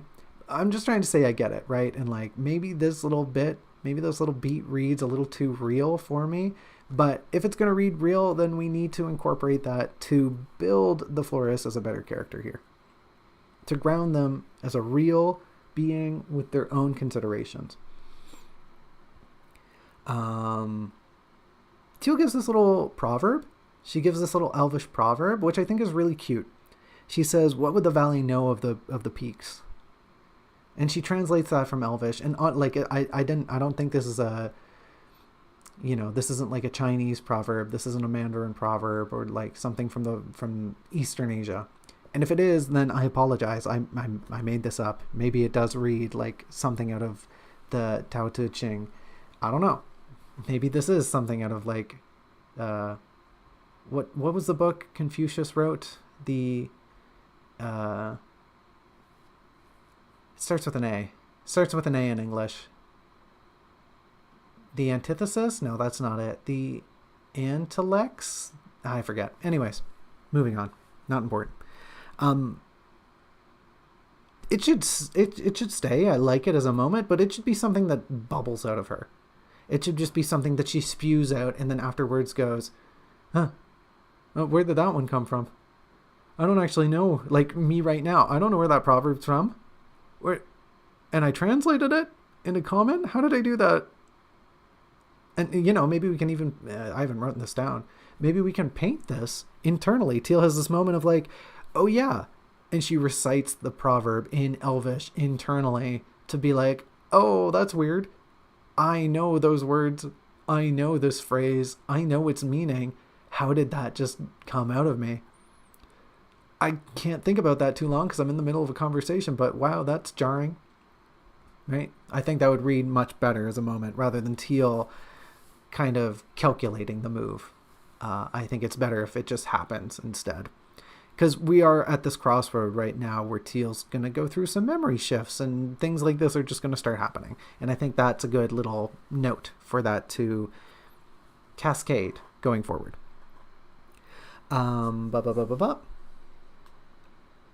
Oh, just an additional thing. Yeah, this is a cute addition. This might be one of the very first instances that Draft 2 Teal considers of her father, right? We say right now the proverb is something that she learned from her dad. We say something along the lines of, oh, her Teal thinks my father always had a proverb for every situation. He always had some sort of 4-character phrase. Didn't matter if it was, if he was being hypocritical, it was always for the situation at hand. Because, we're low-key painting Teal's father as being a very opportunistic, very cunning individual who's willing to seize every opportunity, no matter how it's painted, as long as it's advantageous. And this can be, we can keep this notion. We'll definitely need to repaint it, right? Especially if it's like a little bubble bursting. We'll have to have Teal come in here and go, wait a minute, yeah, huh. Where'd I learn that? Oh yeah, maybe, didn't my dad always recite those? Oh yeah, that creep. Huh, I haven't thought about him. Oh, I haven't thought about my dad until now. Oops, that's rough. Unfilial daughter moment. When you forget you have a father, that's an unfilial child moment. Don't tell Confucius, they'll get your bones. Not respecting your paternal lineage? Oops, uh-oh. I haven't heard that one before. Haven't heard of terrible fathers and domestic abuse before. That one's, I'm not projecting on that one. My dad's great. I just, I know that's a common thing. Just, in case anyone who I'm related to watches this and they think I'm shit talking my dad's all right. My dad's pretty cool. But, I know other people have bad fathers. That's, a common thing, right? So, just a minor aside. So that can be where Teal thinks of her dad. Maybe the first time in Draft 2. I don't think that's a bad beat for it, because honestly, he doesn't come up very much, and he is more of an important thing, going forward. I don't know how to describe that. We're getting into spoiler territory there, so I'm just going to shut up and move on. We're almost at the end. I'm bringing this home. We're going to draw this week. It might not be for long, but we're going to do it, okay? I'm just kind of yapping a lot. I've come to the point where I know I can condense 2 hours worth of content down into a serviceable hour-long video, so I'm very unbothered by running long, because I know I'm going to cut out 90% of all this yapping. But I do want to do some drawing, right? I feel bad that we have been slacking on that front. Not that I'm going to do anything great, but I would like it to be included in the video. It was a nice tie-in. So let's get down here. We end on the notion of Teal being kind of tired. But we don't really stick the landing. We don't punch hard enough, right? We punch the board, but we don't break it. And that's really unfortunate because we're trying to build the notion that Teal's getting really tired. And it just stinks, right? We should have more of an inclusion of her mind wandering here at the end of the chapter. She had her conversation with the florist and she kind of gets to this wall of like, oh, wow, yeah, I am really tired. I don't actually think I can keep talking, but I should keep talking. Conversational decorum dictates I should maintain a conversation until it reaches its conclusion, but I'm just too tired and I don't think I want to anymore. I don't think I want to keep talking with you, florist. I'm just going to look at your flowers because they're really pretty, right? Like, obviously we're not going to say any of that, but that's kind of the sentiment we're going for here.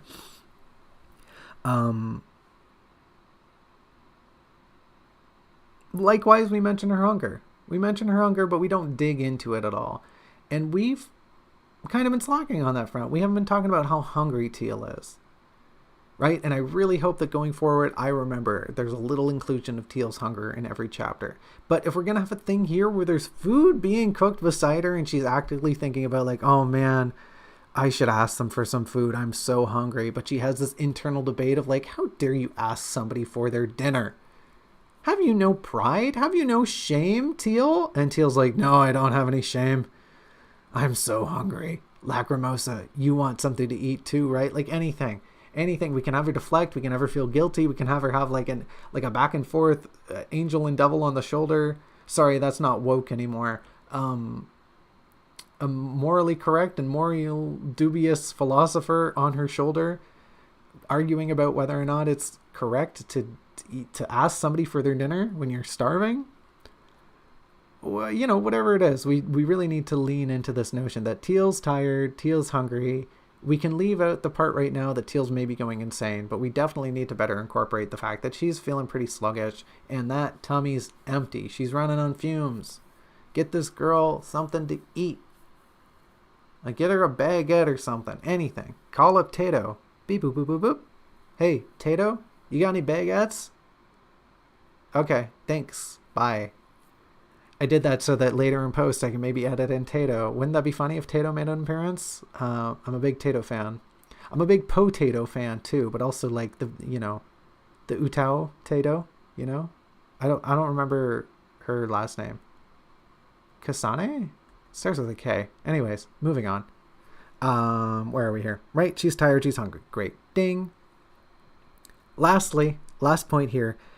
The final departure with the whole here's the flower bit feels really stiff and it comes up way too sudden. And that's really unfortunate because it's a very sweet moment. Even if Teal doesn't have much to say here, there should be a tenderness. She should appreciate the fact that the florist is going through this effort to kind of make her feel invited. And we should maybe even include that. Maybe the florist even says like, here, have this flower. If you're ever in my neck of the woods again, feel free to stop in. And then, maybe they even joke with her, but like, they could say, but maybe make sure to bring like a gold piece next time.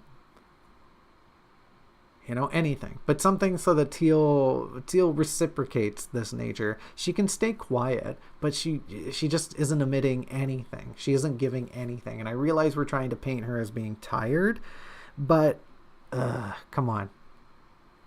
Don't waste it. Don't waste this ending scene that we're building here.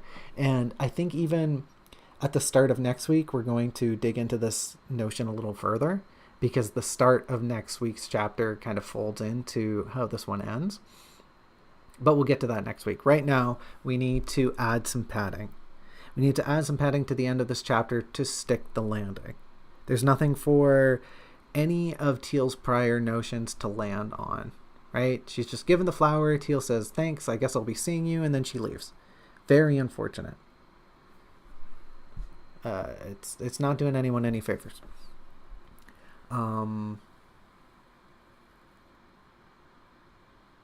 Okay, I do mention it here at the end, right? So Teal gets this flower and it ends up being kind of a big deal. And I'll go more into that later. I'll go more into that in chapter 25's retelling. I have a feeling the funny thing is going to be I'm not going to, but I said I will. And at the start of next week's episodes, I'm going to say, oh, yeah, we went through that last time. I don't have to worry about it. It's not the biggest thing in the world. I'll mention it in passing here in case I do forget next time. But essentially, Teal's given an indigo, and that reminds her of her other half-sister. Bing, bing, bing. Hey, other half-sister. 2-in-1. We got the 2-in-1 here, right? 2 traumatic memory remembering things in one episode. Great. Love it. So Teal gets this flower, and she really doesn't ruminate on the notion at all, which is really weird. She doesn't even mention it, right? Like, I don't even think the fact that it's brought up at the start of chapter 25 is bad, but she doesn't say anything. She doesn't say anything about, like, oh, this flower feels familiar. Like, wait a minute. Is this that wildflower I've been looking for? Like, I've been looking at cornflowers and violets this whole time, trying to jog my memory into remembering, hey, what's the flower I actually have in my mind that isn't these two? And she finally stumbles upon it, and she doesn't say anything. She doesn't have a single thought. She doesn't have anything. No observations. She doesn't sniff it. Girl, come on. You're dropping the ball here. You're making me look bad. Let's get it together. We can even, right, like I said, we can hybridize this. Pun intended. We can hybridize this and have Teal kind of stumble upon the notion now of recognizing it and going, oh, this is an indigo. And that can stir something in her. We can draw that up. She can dwell on it a little bit. This can be the padding we need to generate some more sweetness to the end of this chapter. Teal can really come to terms. Like, she can be at odds with, I remember something, but I have to be nice right now. Hold that thought. Right? And then she thanks the florist. She, this is really sweet. If I do come back around here, I'll make sure to stop in. Right? And then she can leave on her way, staring intently at this flower as she exits the premises. And then at the start of chapter 25, we can conclude that notion. We can close the envelope, rather, on her thought there and have her think, oh yeah, my other sister. I'm a bad sister. I forgot about 2 of them. And which is even funnier thought, pardon me. Like I said, my mouth, it's just not working today. Not that it works well anyway. It's an even funnier thought because later on we realize that this is only like 2 of Teal's sisters and she has something like 7. And she's just forgetting to like 5/7 of her sisters. Which is whatever. Who cares? No big deal. But it is funny. It is funny to, it's like, oh, it's such a big deal right now. And then it turns out later, Teal, you didn't even fucking pass the test. You flunked it, girl. Come on, get it together. And hey, with that notion that Teal should be more inclusive of her thoughts and should be nicer on the ending and should stop being a weirdo. We're at the end. We're at the end of chapter 24. Hooray. Yippee, we did it. We made it through all of my blathering. Success. That's chapter 24. We'll dive into chapter 25 and 26 next week. We're doing another double whammy. Both of them are kind of short. Chapter 26 especially is very brisk.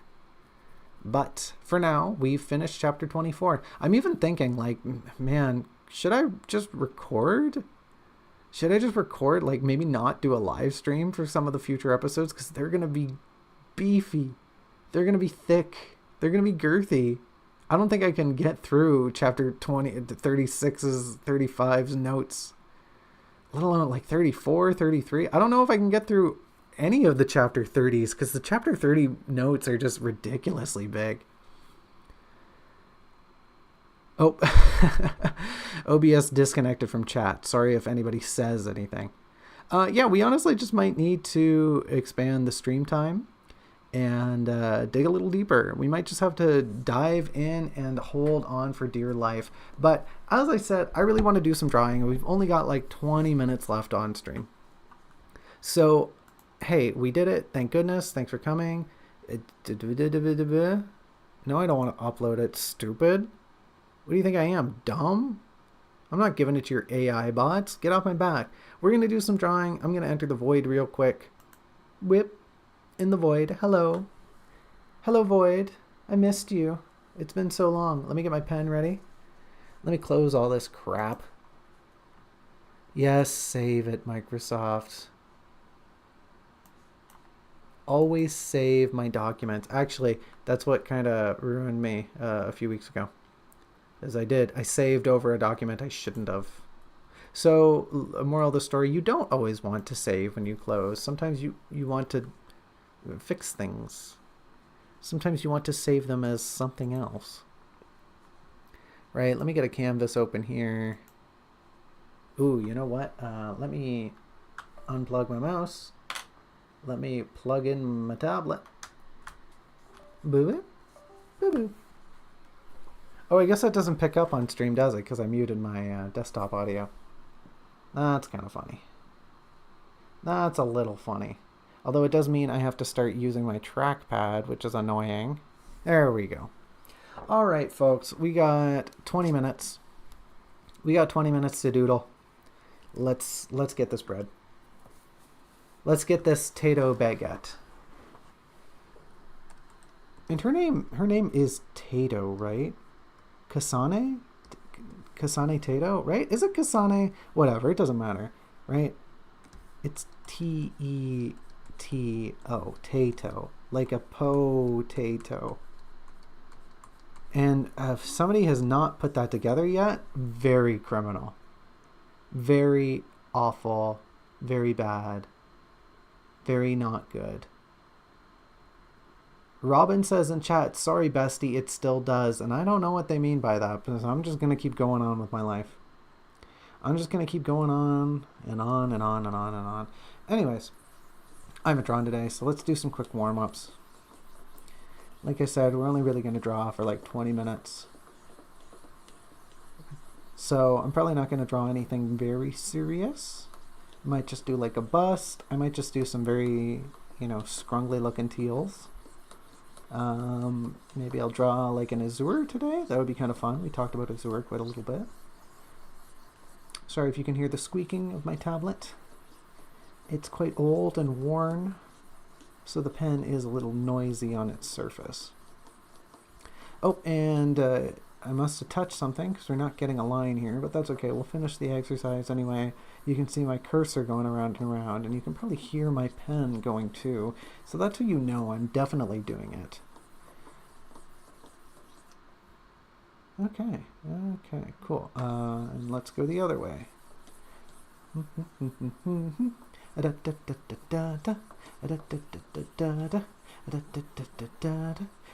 I lost the cursor again. That's okay. We'll finish the exercise anyway. We'll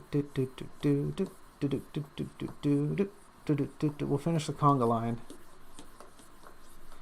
Phew. Okay, that'll have to do. All right. So here's a circle. Just kidding. So here's a just kidding. So here's a circle. That'll do. And here's a head, and here's a face. Not long enough. Well, we're doing kind of scrunkly teal. It's okay. And we'll shave a bit of it off. And we'll tuck it in. We'll add a neck. And we'll add some big ol' eyes. Oh, teal's eyes kind of go the other way, actually.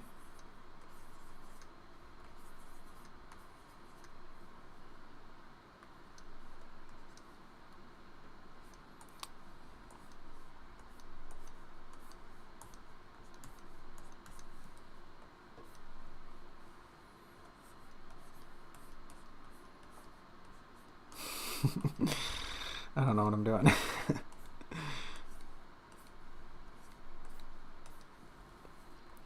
Oops. Alright, just doodles. We're just doodling. Nothing good is going to come out of this. We're just doing this for exercise and just to hang out a little bit before the stream ends. I'd like to have something I could at least put up at the end of the stream, but I'm bad, so I probably won't draw anything that good. I'm also really thirsty. Give me a second.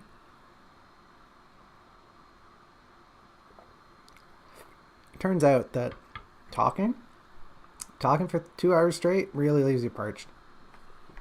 I'm great at it, but even I have to stop and have a little sippy every now and then. Oops, that's the wrong brush.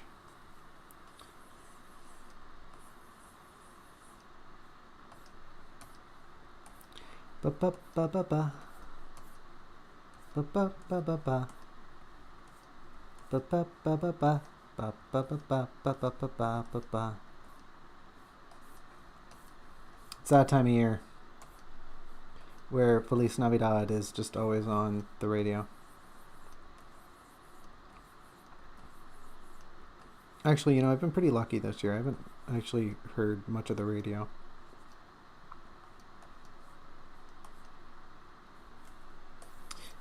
I don't know. I don't really have a plan, so unfortunately a lot of this is just going to be me drawing half a teal and then giving up, because that's basically my life.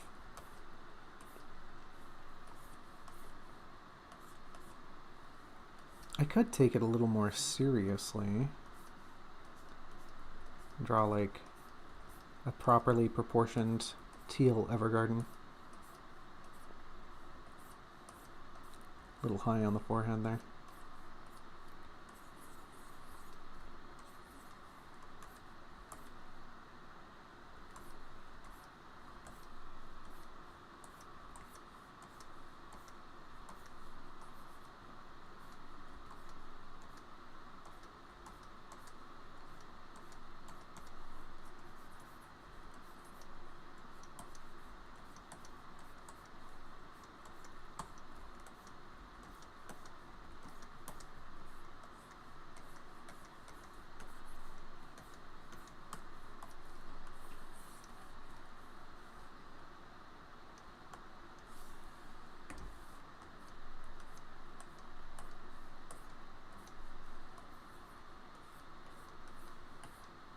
So who's excited for Black Friday? Anyone? Any takers? I'm not. I'm being forced to go shopping next week, but actually I'm being forced to go shop tomorrow. But alas, the Black Friday deals just aren't hitting.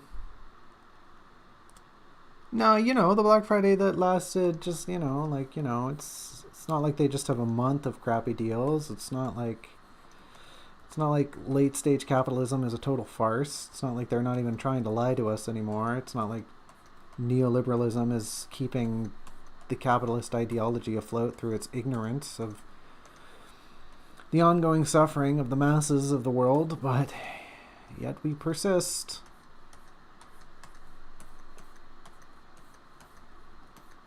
Here we are, persisting, as one does.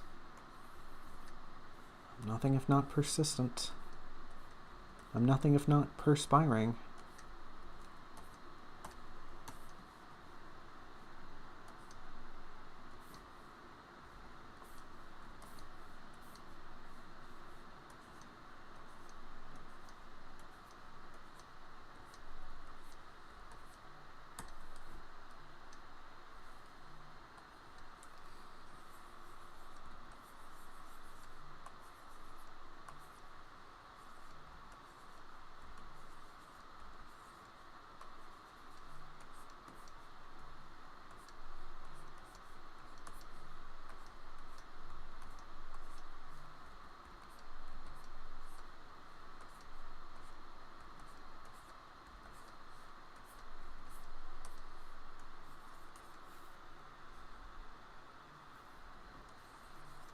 Bessie, just go buy your computer parts already.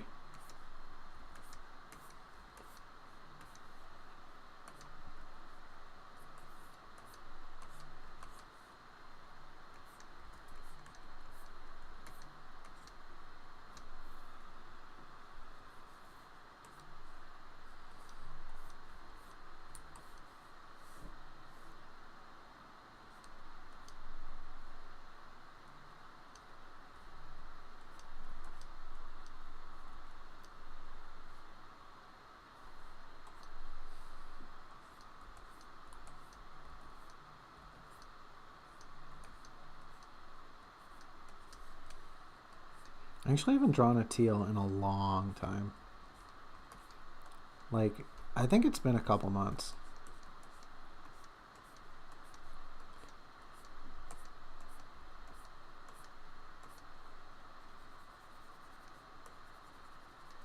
Have I drawn a teal? I honestly can't remember.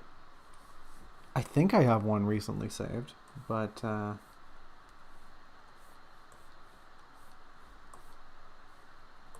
yeah, I'm drawing a blank. I can't remember what they were doing.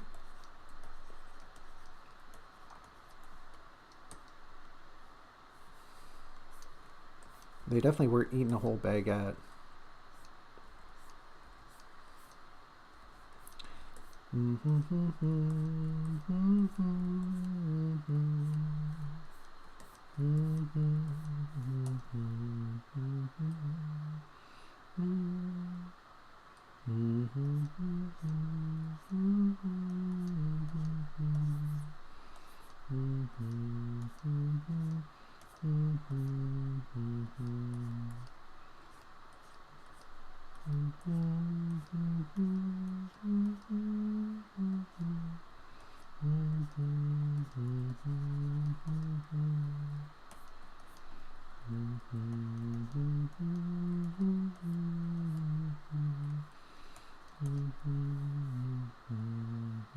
That hand's really bad. Hold on. Actually, I don't even want to think about it anymore. I'll do it later.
That'll do.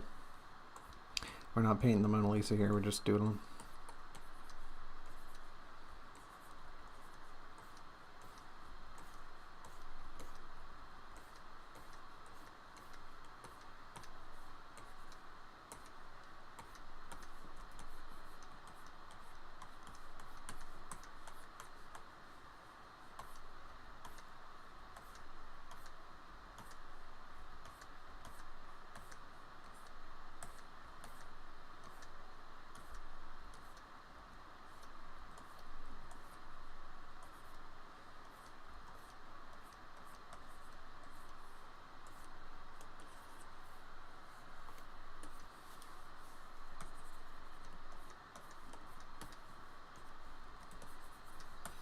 ribcage is like too long or something. I mean, I'm not taking anatomy into huge consideration right now.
Add a quick collar and some clothes on before we leave here, before we call it a night. Because we're getting pretty close to 5 o'clock. My favorite type of bread? Robin asks, what's my favorite type of bread? That's a really good question. There's so many good types of bread out there.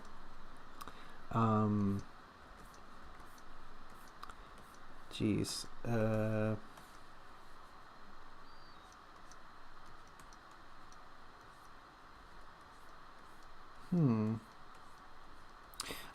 What, as a broad answer, fresh. Fresh bread is usually the best.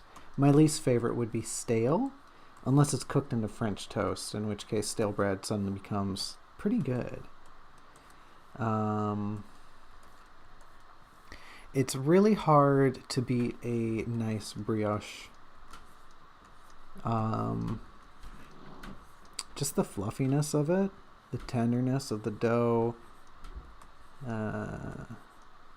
the crust. You know, it's not crusty. It's got that chewy crust. It's just, you know, it's substantial, but it's also very decadent. On that note, like I feel like the Viennois roll, or just a Viennois loaf, straddles that line really well. You get a really nice standard loaf of bread that's been tempered by a bit of butter and an egg. It's got that sponginess, but it's not too overbearing. It's got a bit of that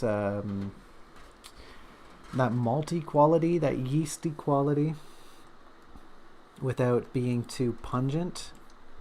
It's not assailing one's sourness, right? It's not like a sour bread. What's another good type of bread? Sweet bread. Sweet bread's pretty good. I forget the name of the type, but like that Portuguese loaf with the egg in it, that's some good shit. Like, not the egg in it, it's got literally an egg in the dough. You put an egg in the middle of the loaf and then you bake it. That stuff's good. It's like a Portuguese sweet bread. I forget what it's called.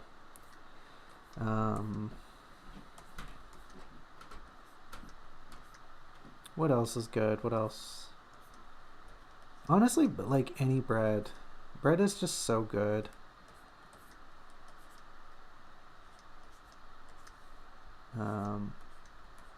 Cornbread, banana bread, yum. Pumpkin bread, sure. Cinnamon bread, okay. Whole wheat, yeah. I'll eat it. Don't matter. I'll eat it. Gluten-free? No, that's a cracker, honey. All right. I'm kidding. I'll still eat it. I love it. Gluten-free is good. It's real good. Like a good gluten-free loaf. How'd you do that? How'd you perform this dark magic? I don't want to know. Just give me another loaf, please and thank you. What else is good?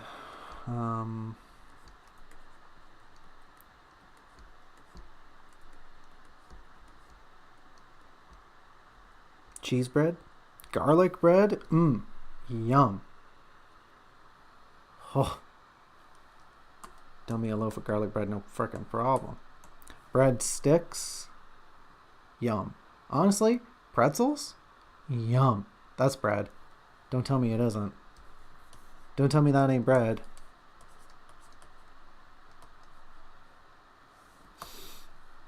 Because it is. That's bread. It's just boiled bread. You get some mustard on that shit, some salt. Yum. Yum. Delicious. I'm basically done. That's as far as we're going to get today. It's been like 20 minutes. Not the worst doodle, not the best one in the world. I don't think I'll save it. The shoulders are kind of off. The arms are bad. But hey, it's a doodle. It's a doodle. We did it. Got to the end of the stream. I just had a double yawn. I don't know if that picked up, but here we are at the end of the stream. I am drawing a blank on types of bread. You know what though? Before I end this thought and do the outro, I want to give a shout out to just a French style loaf. That's what I've known them as, a French loaf. But I don't think they're called that globally. But when I say that, what I mean is you get some flour, about 3 cups, cup of water, you get your yeast, maybe a bit of salt, maybe a bit of sugar, and that's it. Those are your ingredients. The classic, right? Like the bare minimum. And honestly, you smash all that crap together, you let it sit for a while, you put it in a pan, you bake it. Oh, Lord.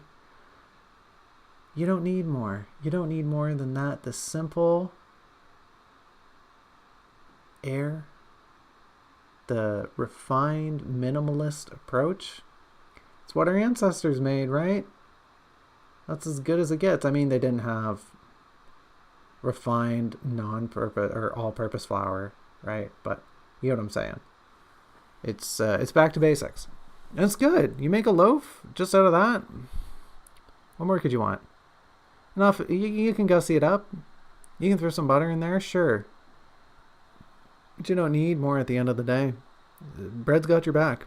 Non-bread, pita bread, others. You know what's really good? Melon bread. With the cookie outside. Damn, that shit's good. Oh, I should make that again sometime soon. I haven't made it. I usually try to make it once a year. I made it back in the spring. But man, melon bread's so good. Oh. Milk bread? You ever had Hokkaido milk bread? Hokkaido milk bread's good. Spongy. However, it does not last very long. You gotta eat that thing. You have to eat the whole loaf the day you make it. It's like the fluffiest bread you'll ever eat, but it only lasts a day. Well, after the day, it just gets stale. Don't matter what you do. You can wrap that puppy up in plastic. It's going stale.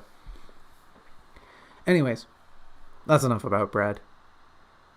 I'm sure y'all are ready for my outro. It won't be yeasty, but I'll get through it. Do I have any other bad bread puns? I'm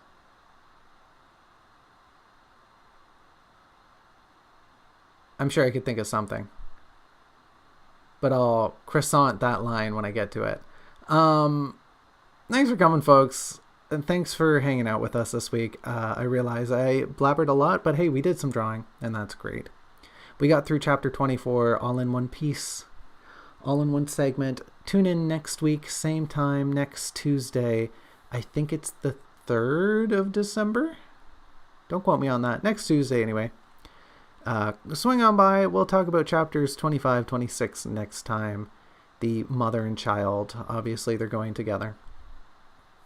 Like I said, chapter 26 is pretty petite. Chapter 25 is a little more robust, but I think we can conquer both of them in under 2 hours. We'll try to do some more drawing next week. I'll try to maybe have a bit more of a game plan than just draw teal eating bread. I'm really dropping the ball on the teal front. But we'll meet up here next time. If you're looking for some games, we play games on Saturday. Swing by on Saturday, 10 a.m. We're playing Below currently. So far, pretty fun. Can't wait to pick it up again. We're on our third life, and we're hoping to recover our first 2 absolute failures of a run. I guess every life is considered a run, right? I don't play a lot of roguelikes. But join us then if you want to hang out, if you want to watch some games. Aside from that point, thanks for coming. Like I already said, I appreciate it. Hopefully you have a good rest of your whenever you decide to watch this production. Hopefully eat something good. Maybe, if you feel like it. Some bread. No pressure. You can take it or leave it. If you like it, we can always baguette up for you. But have a good one. I'll be here, as I always am. And I'll see y'all next time. Bye-bye. Oh, wait, I forgot to wave. Bye-bye.